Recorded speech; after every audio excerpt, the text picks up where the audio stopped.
E aí, beleza? Na Noruega, Martin e seus amigos encontraram um tesouro escondido numa cabana nas montanhas. E isso acabou invocando um bando de zumbis nazistas liderados pelo coronel Herzog, que queria seu tesouro de volta. Eles começaram a perseguir o grupo, matando um por um. Só Martin sobreviveu, e ele perdeu um braço para se livrar de uma mordida de zumbi. Ele devolveu o tesouro para os zumbis, tentando acalmá-los antes de correr para o carro e finalmente escapar. Infelizmente, Martin descobre que tem uma moeda no bolso e Herzog aparece na janela do carro, quebrando o vidro para agarrá-lo. Logo, mais zumbis começam a pular no carro, então Martin se esforça para pegar as chaves e ligar o veículo. Martin finalmente acelera, mas Herzog ainda está agarrado à janela. Os outros zumbis caem e um deles acaba tendo os intestinos presos num vidro quebrado, sendo puxados enquanto o carro se afasta. Na estrada, Herzog continua tentando matar Martin. Nesse momento, um caminhão aparece no outro lado e atropela Herzog, arrancando seu braço, que cai dentro do carro. Achando que tudo acabou, Martin joga a moeda pela janela para comemorar a vitória.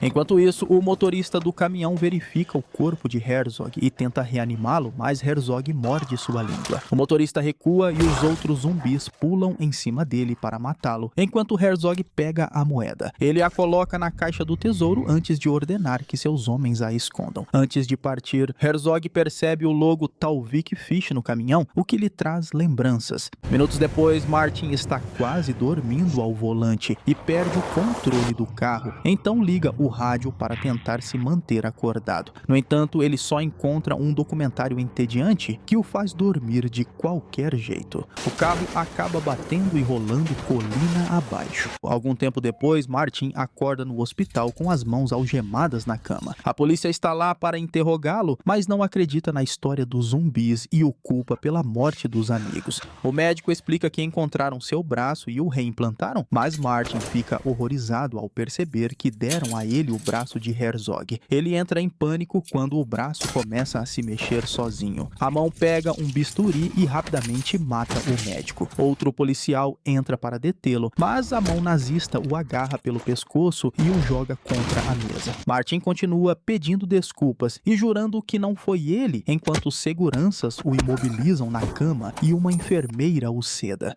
Enquanto isso, numa casa perto das montanhas norueguesas, um homem lê o jornal quando de repente algo atinge as páginas. Ele olha para baixo e vê a cabeça da esposa antes de Herzog entrar no cômodo e esmagar sua cabeça com um martelo. Depois disso, um médico zumbi traz o braço de Martin e o coloca próximo ao de Herzog, permitindo que os poderes zumbis o anexem rapidamente. Naquela noite, o exército zumbi vai até o cemitério onde seus antigos companheiros foram enterrados. Herzog injeta energia nos túmulos, mas nada acontece. O médico explica que aqueles corpos já viraram pó, então precisarão de corpos mais recentes. Nesse momento, um padre sai da capela do cemitério e fica apavorado ao ver Herzog. Ele corre de volta para dentro, mas tropeça e cai, dando tempo para Herzog alcançá-lo. Enquanto as imagens nos vitrais começam a chorar sangue, Herzog mata o padre acertando-o com um cálice. Em seguida, toca nele para transformá-lo em zumbi. No hospital, Martin acorda depois de ter uma visão dos zumbis chegando à cidade. Ele se vê preso na cama e o policial que dorme do lado de fora não aparece quando Martin chama por ajuda. De repente, um garoto chamado Bob aparece na frente da cama. Ele tirou fotos do braço de Martin porque achou legal e muito parecido com um zumbi. Bob é um turista americano e no país dele faz parte do Esquadrão Zumbi, um grupo que treina há anos esperando o apocalipse zumbi acontecer. O garoto já enviou a foto para o grupo e Martin jura que há mais zumbis para eles verem, mas primeiro precisa sair da cama. Quando Bob solta as amarras e Martin finalmente consegue se levantar, o braço zumbi joga o garoto pela janela. Horrorizado, Martin sai correndo e confirma que o menino está morto, então tenta reanimá-lo.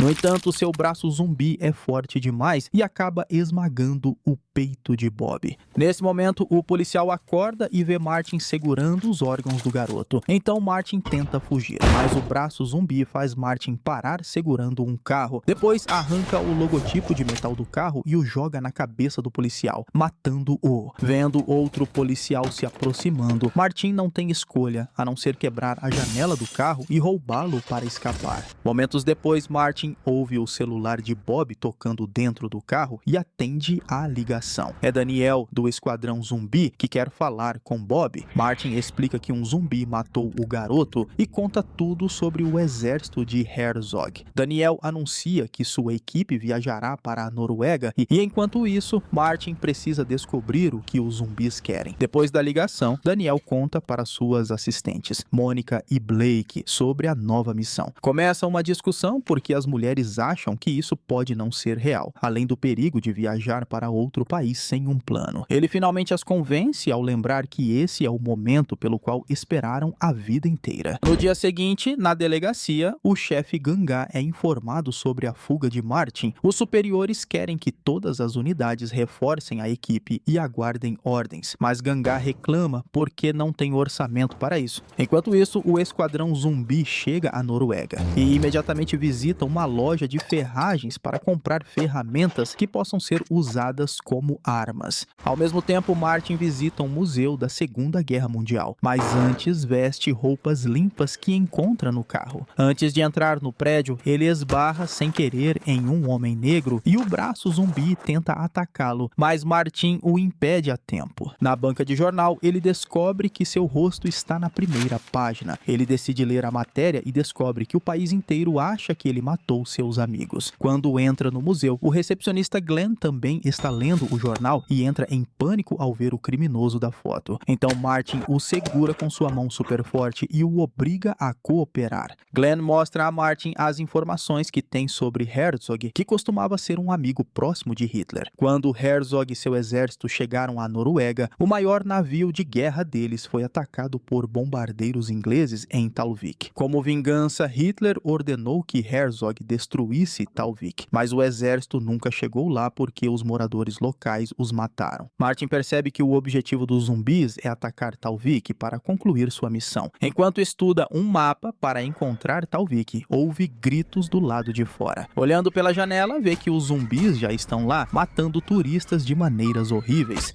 Eles usam os intestinos de uma pessoa para tirar combustível de um ônibus e reabastecer o tanque do museu. Quando todos os turistas estão mortos, Herzog usa seu poder para transformá-los em zumbis e recrutá-los para seu exército. Depois que Glenn vomita com a cena, Martin o força a se esconder com ele, fingindo serem duas estátuas. Os zumbis entram no museu e começam a destruir as exposições para roubar todos os objetos nazistas. Enquanto Herzog pega o mapa, um zumbi fareja Martin e Glenn, mas não os descobre. Quando o exército vai embora, a dupla sai e percebe que alguns turistas zumbificados ainda estão por perto. Martin usa seu braço especial para arrancar o couro cabeludo de uma mulher e jogá-la contra um carro. Depois, ele esmaga a cabeça de um homem no ônibus e arranca o coração de outra mulher. Todos os outros corpos estão mortos e Martin fecha os olhos de um homem em respeito, sem perceber que seu braço está ativando. O cara se transforma em um zumbi e assusta Martin, que o mata de novo.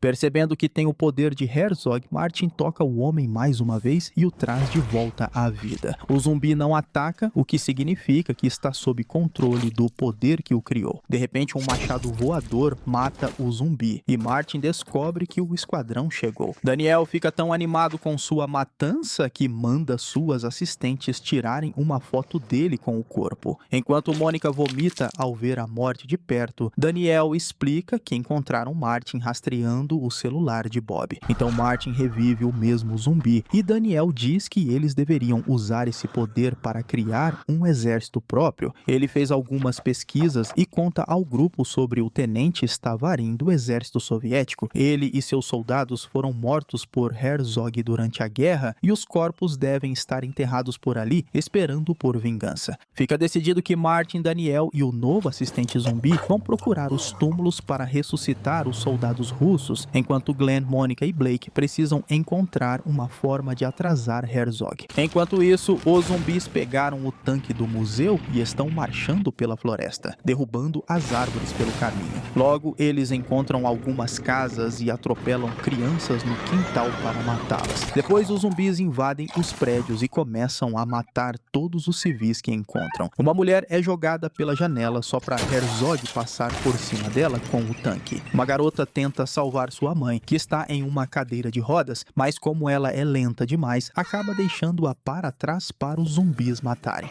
Pessoas são empaladas em cercas ou enforcadas com os intestinos de outras vítimas. Quando duas mães tentam fugir com seus bebês, o tanque abre fogo e mata todos. Quando Gunga e seus policiais chegam ao museu, todos já se foram e só restam cadáveres. Eles nem têm uma equipe forense de verdade, então 2 policiais precisam analisar as pistas. As câmeras de segurança mostram Martin agarrando Glenn, então Gunga assume que ele é o responsável por todos os assassinatos. Enquanto isso, Glenn e as garotas observam o exército de Herzog avançando e elaboram um plano para atrasá-los usando os pântanos. Glenn sai e começa a insultá-los enquanto joga uma pedra em um zumbi, derrubando-o antes de fugir. Herzog imediatamente manda metade do seu exército atrás dele. Então Glenn usa seu conhecimento da área para levá-los pelos pântanos, o que os faz andar mais devagar. Toda vez que um grande número de zumbis fica preso na lama, as garotas jogam uma bomba para explodi-los. Alguns monstros conseguem agarrar Glenn, mas ele se livra da jaqueta e corre mais rápido para se reunir com o resto da equipe. Quando ele está seguro, as garotas jogam a última bomba e acabam com essa metade do exército. Furioso, Herzog ordena que seus homens revidem. Eles começam a atirar e o trio precisa correr para se esquivar dos ataques. Depois de algumas explosões, Herzog não vê nada além de fumaça e assume que o grupo morreu. Então ele e seu exército seguem caminho para continuar aterrorizando as cidades até chegarem a Talvik. No carro, o assistente zumbi começa a vomitar. Então Martin manda ele colocar a cabeça para fora da janela. Como um cachorro, quando anoitece, o veículo fica preso na lama. Eles precisam de algo para criar tração, então colocam o zumbi debaixo do carro e passam por cima dele para fazer o veículo se mover de novo. Na delegacia, Gunga descobre que as forças especiais não estão vindo, então decide lidar com Martin com os poucos policiais que tem para provar que são heróis. Momentos depois, a equipe de Martin chega à área onde o exército russo morreu. Cavalos um por um levaria muito tempo, mas, por sorte, o braço de Martin começa a reagir sozinho. O assistente zumbi segura a cabeça de dor enquanto o braço de Martin soca o chão, liberando um brilho intenso. Logo, o exército russo começa a sair da terra em seus novos corpos zumbificados. O tenente Stavarin se aproxima de Martin e, para seu choque, o chama de mestre. De manhã, Herzog e seu exército chegam a Talvik, onde Daniel e Martin já estão esperando. Eles revelam que já evacuaram a cidade antes que Stavarin apareça com seus soldados, que ainda não são o suficiente para superar os alemães. Percebendo sua vantagem numérica, Herzog manda seus homens atacarem. Os exércitos colidem e uma batalha brutal começa, com zumbis se matando uns aos outros. Stavarin é um guerreiro incrível e ninguém consegue acertá-lo. Então ele começa a avançar em direção ao tanque, derrubando qualquer um que tente impedi-lo. Nesse momento, Gunga chega com seus policiais. Então Herzog sai do tanque e o envia contra eles. Os policiais veem o tanque se aproximando e tentam fugir, mas não estacionaram bem. E agora os carros estão bloqueando uns aos outros. Apenas Gunga e metade dos policiais conseguem sair antes que o tanque passe por cima dos carros e os destrua. No campo de batalha, Stavarin e Herzog finalmente se encontram e começam a lutar. Stavarin parece mais forte e joga Herzog contra um prédio, mas Herzog desvia do soco antes que possa ser finalizado. Enquanto isso, o médico nazista está enchendo seus soldados mortos com palha para enviá-los de volta à luta. Se alguém perdeu um membro, ele substitui por ferramentas aleatórias. Daniel e Martin ajudam os russos, mas Daniel sai para investigar para onde o tanque está indo. Os zumbis tentam cercá-lo, mas Daniel treinou para isso e rapidamente os derrota usando martelos. Quando o padre zumbi está prestes a atacá-lo, o assistente zumbi o derruba para proteger seu mestre. Gunga e os policiais sobreviventes se escondem dentro de uma casa, onde observam Martin matar zumbis de várias formas, como arrancar seus intestinos e jogá-los nos fios elétricos para eletrocutá-los. Um zumbi quase pega Martin de surpresa, mas nesse momento Glenn e as garotas aparecem e derrubam a criatura com uma pá. Depois de mais alguns socos, Stavarin consegue derrubar Herzog, mas quando está prestes a matá-lo, um soldado acerta Stavarin primeiro com um machado.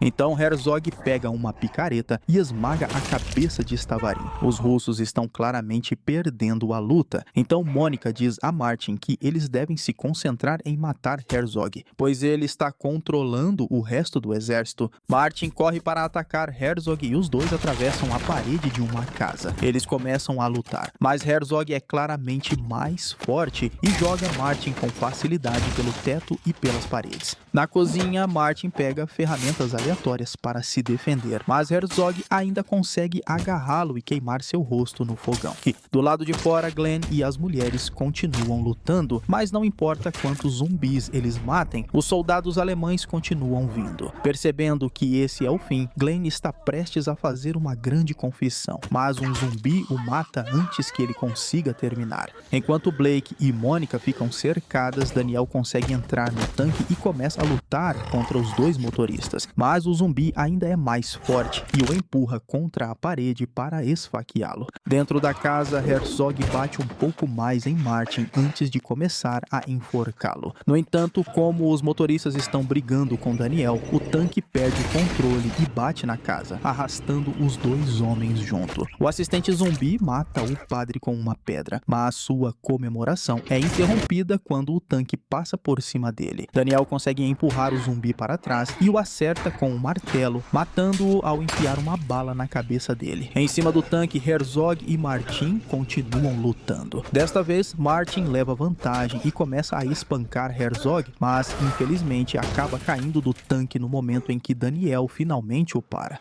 Herzog se aproxima de Martin e se prepara para matá-lo, mas Daniel ativa o canhão do tanque e explode a cabeça de Herzog. Os zumbis que estavam prestes a matar as garotas perdem a força instantaneamente e caem no chão como corpos normais. Depois, o esquadrão zumbi se despede de Martin e todos vão embora. Gunga e seus policiais saem da casa e se perguntam como vão explicar todos esses corpos que agora precisam recolher um por um. Algum tempo depois, Martin chega ao cemitério e encontra o túmulo da sua namorada morta. Ele cava até encontrá-la e usa seu poder para trazê-la de volta à vida. Agora eles podem se beijar e se envolver no carro, enquanto o assistente zumbi observa de longe. Em Talvik, o médico nazista encontra a cabeça de Herzog, que abre os olhos. Terminando assim, Dead Snow 2, filme de ação e terror de 2014. E eu espero você no próximo vídeo. Esse foi o Solucionando Filmes, valeu, é nóis.